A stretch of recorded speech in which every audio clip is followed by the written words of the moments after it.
Hockey season is approaching and there's actually stuff to talk about. I'm really excited. In between that and some things that I would like to tell you personally, hey, let's make a video. Let's start with those jerseys. The Leafs have released the jerseys that they're going to be wearing for their special Centennial 100-year game against the Hurricanes. It's going to be at 2 in the afternoon because that is 100 years to the minute that their first game was. Their jersey honors the Toronto Arenas, the team that they used to be, and here's the jersey. I'll just give you a second. Ooh, it's blue. Now, some comedic geniuses are looking at the design and going, oh boy, the Toronto Aretnas, how cool! Because the jersey appears to say Aretnas instead of just arenas with a T in the middle. What you guys are not understanding is the messaging in this jersey. Because what are the Leafs now? They're deep, they're skilled, they're young, they're exciting, they're good. Some might even say they're contenders. So what can we say about them? The Leafs are electrifying, the Leafs are fantastic, the Leafs are nasty. Oh my god, I think I got it. The Leafs are nasty! It's not the arenas, and it's certainly not the Aretnas. It's the Leafs trying to tell you that the Leafs are nasty! If you buy a jersey, it comes with a free shoehorn. Let's move on. The Boston Bruins actually pulled one out, and they signed David Pastrnak to a 6-year deal, and I know what you're thinking. How does this affect the Leafs? Courtesy of CapFriendly.com, David Postafazul makes $6.666 million.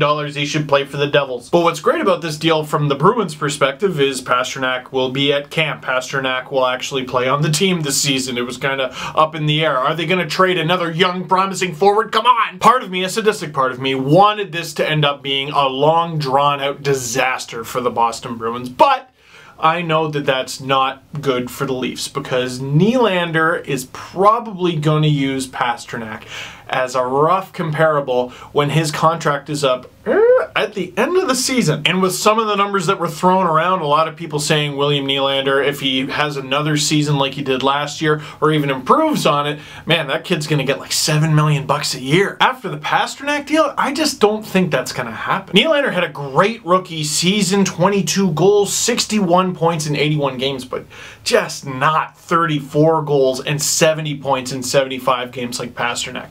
He's got time to catch up to him, but it looks like the Leafs are going to be able to get him around the same, 6.5 maybe? There's a whole lot of variables. You don't even need to bombard the comment section with, you know what he's gonna get, because it's totally based on what he accomplishes this season, and we've yet to see that, so just chill. Also worth mentioning, Mike Babcock, who was on fire, by the way. You need to go watch his full press conference from the first day of training camp. It was great, but one of the big revelations was he was talking about how the Leafs, well, he didn't really talk about it. He just said, we won't have a captain. One of the reporters in the little peanut gallery there, they asked him the question and he just goes, nope. And to that I say, yeah, alright, who cares? Did you enjoy last season? Was last season the most fun you've had with the Leafs team in like 15 years?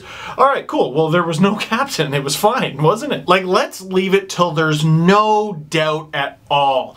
If it's Matthews, let it be Matthews undeniably, which means let him, let his age start with a 2 first. If Matthews goes 21-22 and puts up another 40-goal season, come on, of course he's the captain. But we've seen that being the captain of the Leafs is kind of an unnecessary stress for a player. What's the point? We expect more of them, we hold them to a higher standard, but one of the things that Lou Lamoriello and Mike Babcock have tried to beat into this team is being a team, the team concept. No one is above anyone, and how are you preaching that by naming a captain? Look, I'm not saying that teams shouldn't have captains. I'm not saying that no team should have a captain, and I'm not saying the Leafs shouldn't have a captain. I'm just saying, who cares, man? Now let's go into total fantasy land here. If the Leafs win the thing, the damn thing, who do they give the cup to first?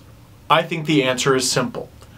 Us. The name on the back is irrelevant as long as the logo on front is a leaf. Those are just my 2 cents. If the Leafs win the cup, I don't care if it's Roman Polak going up there and accepting the thing. I will still get his jersey, I will still buy him drinks for the rest of his days, and I will even carry his groceries. I don't care, just bring the thing to the place that I live. Speaking of which, Roman Polak is in camp on a PTO, and I don't know, what are you freaking out about? We knew this was gonna happen, guys. Look, before he got hurt, he could have been worse for sure. If the Leafs do sign him, it's not going to be for much because they actually can't afford very much. He's on a PTO, so I can't imagine he'll command very much. And as much as I would like to see someone else get an opportunity with the team, it doesn't really seem like he's going to push anyone out of the lineup. What are the Leafs really going to make Connor Carrick a healthy scratch for a long time because they have Roman Polak? I don't think so. As long as the team shows improvement and takes a step forward, I don't think there's a reason to take Linus's blanket away. Speaking of big slow defenseman, Jared Cowan's pissed. Referring to the Leafs, he said, basically, they got me, figured out I was hurt, they didn't want to deal with it, and they got rid of me, Cowan said. No, that's not entirely true. It's not that they didn't want to deal with it, it's that they were like, oh, cool, cap relief, that's dope. And also, Richard Lee Sam posted this. My thoughts pretty much exactly. By the way, @RLeeSam is actually a really funny Twitter account. If you're into Toronto sports, I highly recommend him. Sticking with the Leafs, and I want to expand on this more later, and I also kind of want to see how it plays out, but it looks like Patrick Marleau, where's he going to play? Oh, he's going to play with Matthews, obviously. No.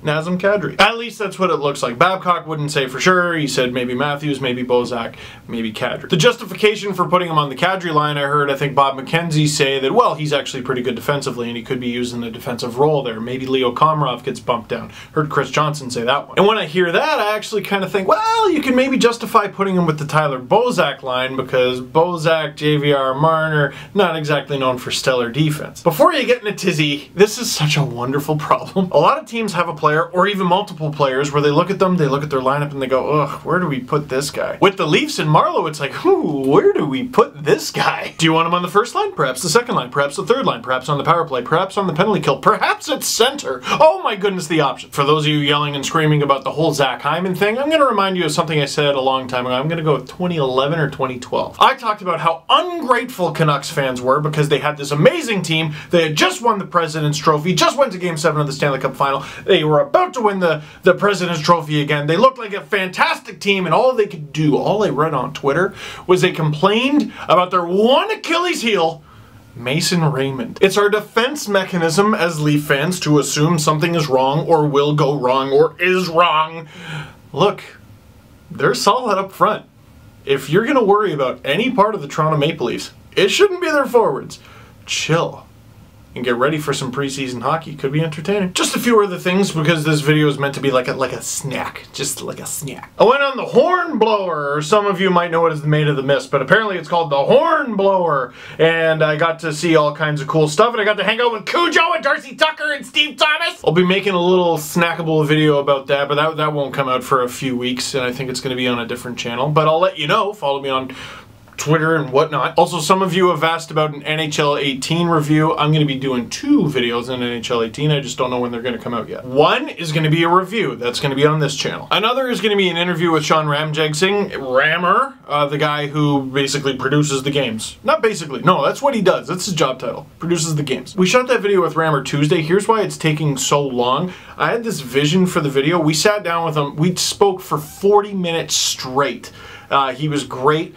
And the whole time, well, at very least the first half of the video, we were playing video games while I was interviewing him.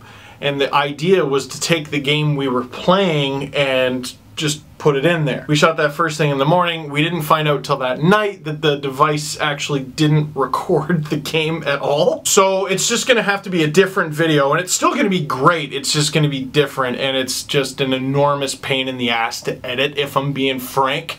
And it's just taking longer, and I want it to be good. I don't want to upload a video that sucks.